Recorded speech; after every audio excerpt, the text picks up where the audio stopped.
Chers bien-aimés dans le Seigneur, nous sommes encore là dans le cadre d'une émission ou d'un entretien pastoral et puis spirituel. Je bénis le Seigneur de nous avoir donné la grâce de pouvoir encore être en contact par rapport à cet enseignement que nous allons débuter aujourd'hui. Mais avant que nous puissions entrer dans le vif du sujet, j'aimerais que nous puissions quand même prendre le temps de prier, de remercier et de rendre grâce à notre Seigneur. Dieu Tout-Puissant, nous te bénissons pour ce moment, pour ce temps, Seigneur.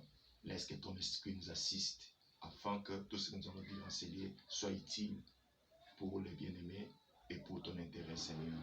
Bénis ces moments, enrichis-les de ta grâce, et que ton esprit enrichit encore nos vies de ta présence, afin que tu sois béni à jamais. Au nom de Jésus, nous avons ainsi prié. Amen. Bien-aimés dans le Seigneur, c'est moi votre humble serviteur, le pasteur Jules. Et je voulais introduire un enseignement aujourd'hui. Et cet enseignement aussi est l'objet d'un livre. Nous avons écrit un livre sur la guérison de blessures intérieures et maladies psychosomatiques que nous allons essayer un peu de partager tout au long de ces quelques minutes. Cet enseignement, j'ai eu à l'écouter pour la première fois. Je crois que c'était vers les années 96. C'est mon père spirituel qui enseignait cet enseignement. Et je crois que parce qu'il fut un docteur psychiatre, et je crois que c'était le pasteur docteur Godefroy par siècle. Et puis, il y a encore le pasteur Abraham qui a eu à enrichir ça, Abraham Galassi, qui a eu à enrichir ça. Et par la grâce de Dieu, on a fait quand même quelques recherches pour que cet enseignement soit un livre. Et je sais que vous serez bénis par rapport à cet enseignement. Nous parlons sur la guérison de blessures intérieures et maladies psychosomatiques. Il s'agit bien de blessures intérieures et non extérieures. Blessures intérieures et maladies psychosomatiques. La question maintenant de comprendre pourquoi les blessures intérieures.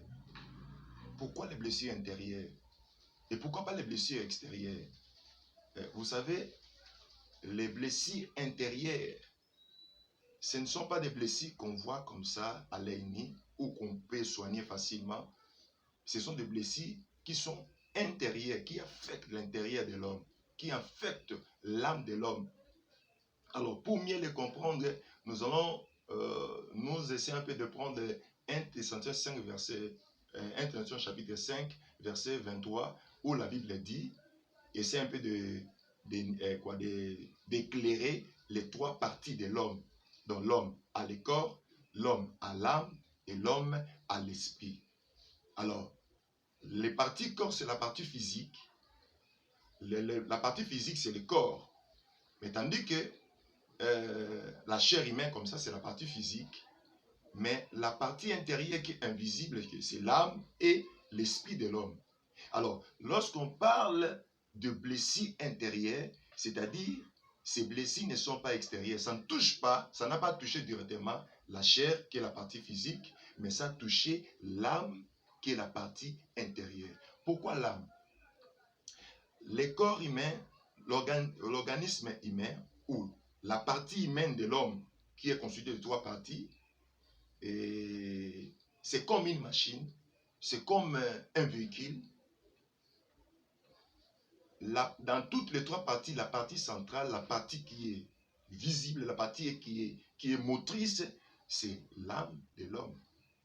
C'est l'âme de l'homme qui est la partie motrice. C'est là où on trouve les centres même des comportements, des caractères, de certaines attitudes de l'homme. Donc c'est la partie motrice de l'homme. Un choc qui a touché les superficiels ne va pas affecter tous les corps. Mais un choc qui a touché l'intérieur, qui a touché l'âme, ça touche même la vie de l'homme. Alors, j'aimerais d'abord lire une portion de l'Écriture où le Seigneur Jésus a dit dans Luc chapitre 4, verset 18. J'aime beaucoup ce verset, C'est même l'ordre de mission de notre Seigneur Jésus. J'aimerais lire ce verset pour pouvoir nous aider à entrer en profondeur de notre enseignement. Dans Luc chapitre 4, verset 18, le Seigneur dit ceci. Luc 4, verset 18, le Seigneur dit ceci. Coupe un peu. 4, verset 18, le Seigneur dit ceci. L'Esprit du Seigneur est sur moi parce qu'il m'a conféré l'onction pour annoncer la bonne nouvelle aux pauvres. Il m'a envoyé pour proclamer aux captifs la délivrance et aux aveugles le retour de la vie, à la vie, pour renvoyer libres les opprimés, pour proclamer une année d'accueil de la part du Seigneur. Ça, c'est dans cette version, mais dans la version Louis II, le Seigneur a dit que l'Esprit du Seigneur est sur moi. Il m'a envoyé pour proclamer la bonne nouvelle aux pauvres et puis guérir ceux qui ont le cœur brisé. Guérir ceux qui ont le cœur brisé. Lorsqu'on parle du cœur brisé, le cœur là, ce n'est pas seulement l'organisme humain, cœur, l'organe humain, la cœur, non. Quand on parle de cœur, on parle de l'âme. On parle de la partie motrice. Vous savez, les systèmes nerveux collaborent avec le système immunitaire. Parce que si l'âme de l'homme est affectée, la psychologie est affectée, parce que c'est là où est le centre même du comportement, ça va affecter aussi la partie corps.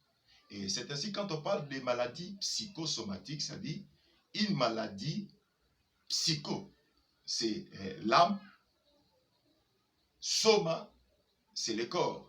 Alors lorsqu'on parle de maladie psychosomatique, c'est-à-dire la maladie de l'âme, mais qui a des implications ou imputations dans les corps, soma.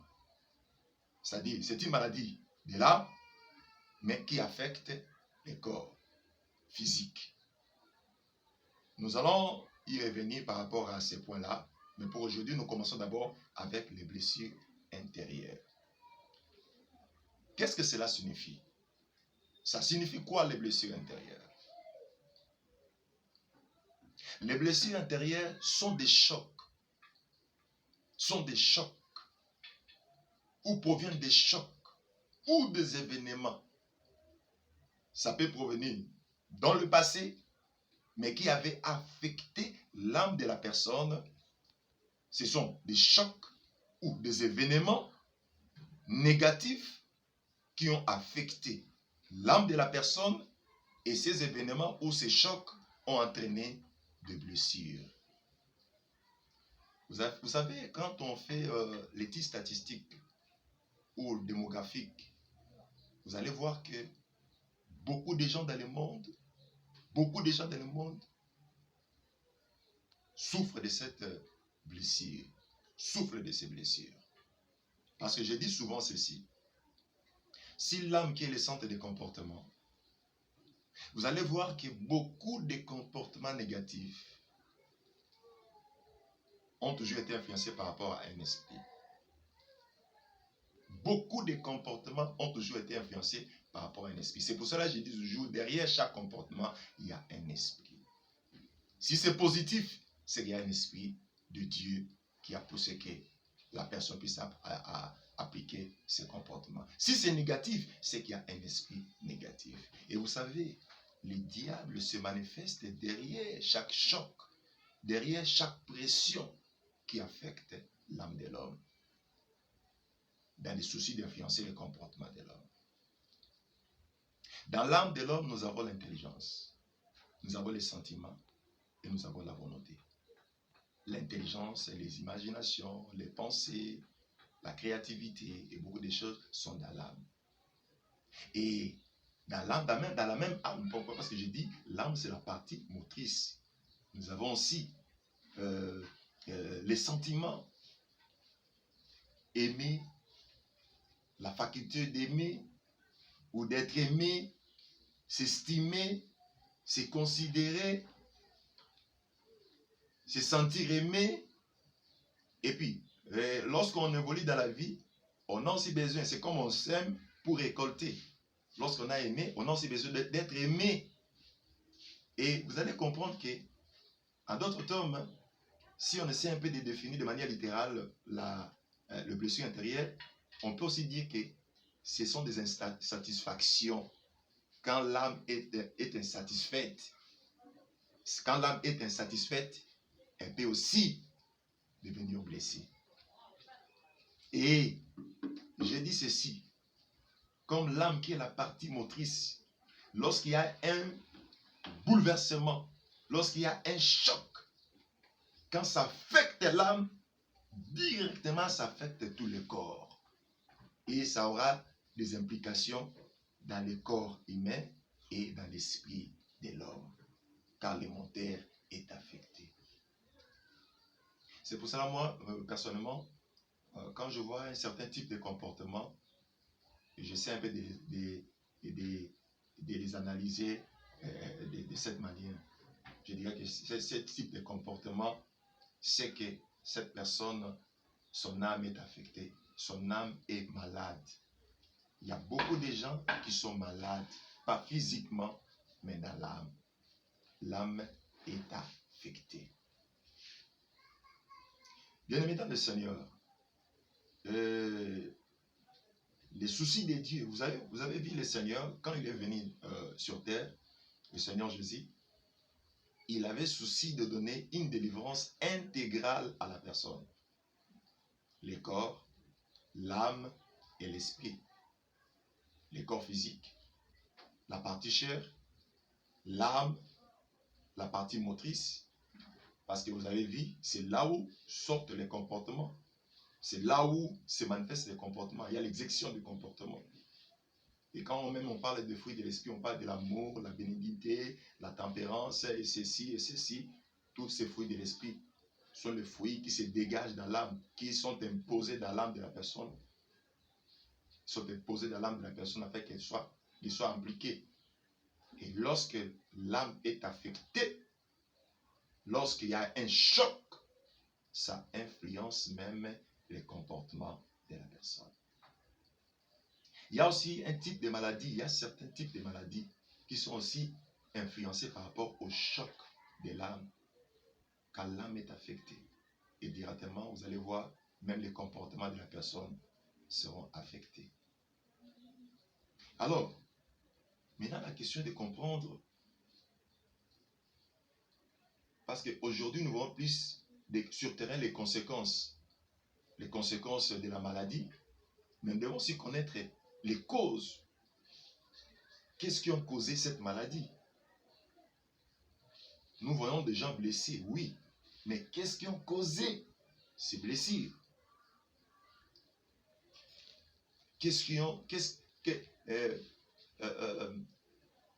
Parce que si on essaie de traiter les faits, on néglige les causes. En tout cas, cette maladie-là et ces problèmes-là aura toujours, ça va toujours revenir.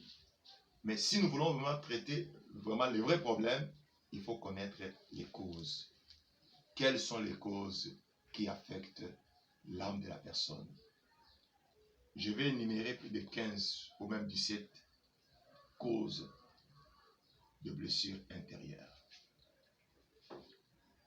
La première cause que je vais essayer un peu d'énumérer ici par rapport à cet enseignement, nous avons la perte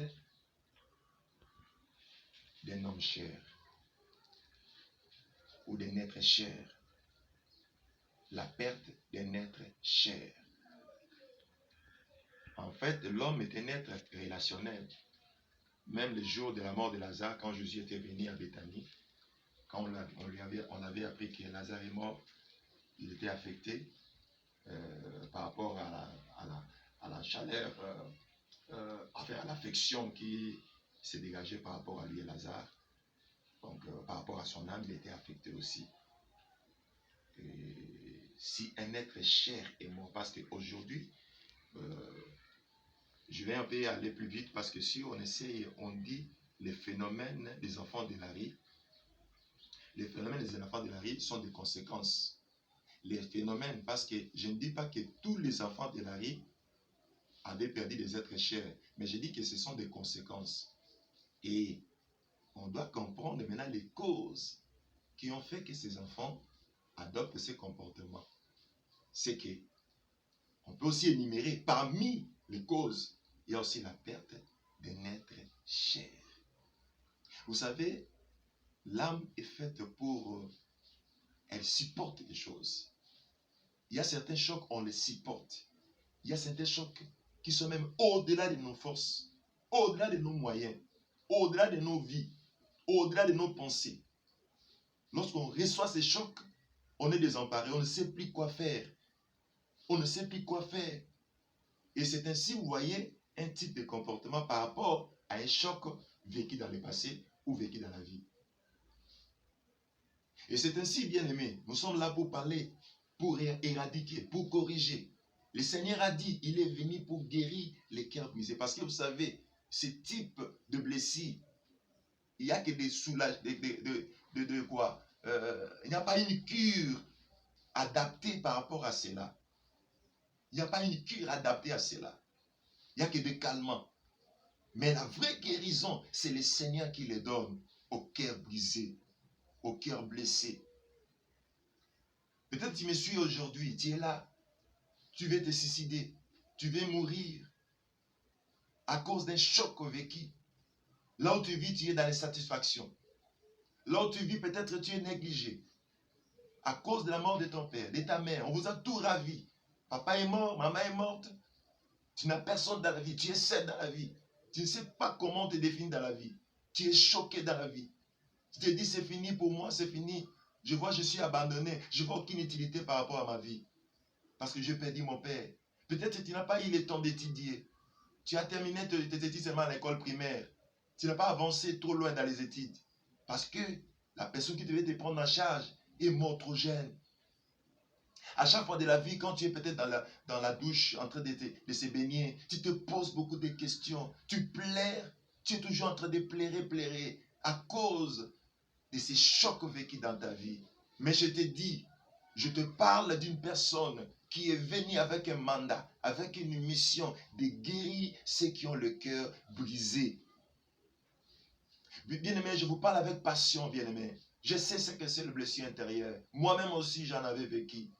Je savais cela, mais le Seigneur m'avait guéri. Et c'est ainsi que je vous parle de la part de Dieu pour que vous puissiez recevoir cette guérison que le Seigneur nous a offert gratuitement. Il a dit, je suis venu pour donner les guérir ceux qui ont le cœur brisé. Allez lire profondément, minutieusement ce passage de Luc chapitre 4, verset 18. Bien-aimé, le mandat du Seigneur pour la guérison de ton âme. Peut-être tu es dans le mariage, peut-être tu es dans le foyer, peut-être tu es là où tu travailles. Tu n'as plus la joie, tu ne sens plus la joie. Et des fois, tu te poses la question, voilà, qu'est-ce que je vais encore faire dans la vie? La personne qui devait jouir n'est plus là. Je vois que je dois mourir comme je ne vois plus l'utilité de la vie. Non, la Bible dit, il y a de l'espérance pour ceux qui vivent. Il faut avoir de l'espoir, bien-aimé. Je voulais vous communiquer l'espoir. Je voulais vous communiquer la joie. Le Seigneur a un plan pour votre vie. Et c'est ainsi qu'il nous a donné ces versets de Luc chapitre 4, verset 18, pour que vous puissiez recevoir la guérison, pour recevoir la grâce de Dieu. Il y a certains qui sont même dans les hôpitaux. On soigne, on ne voit pas la maladie, mais c'est une blessure.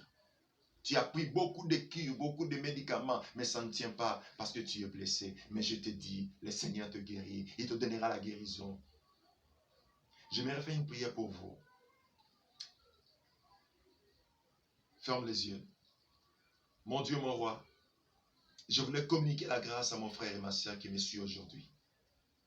La grâce de la restauration, la grâce de paix saisit sa vie. En ce moment et en ce temps, que la grâce couvre sa vie.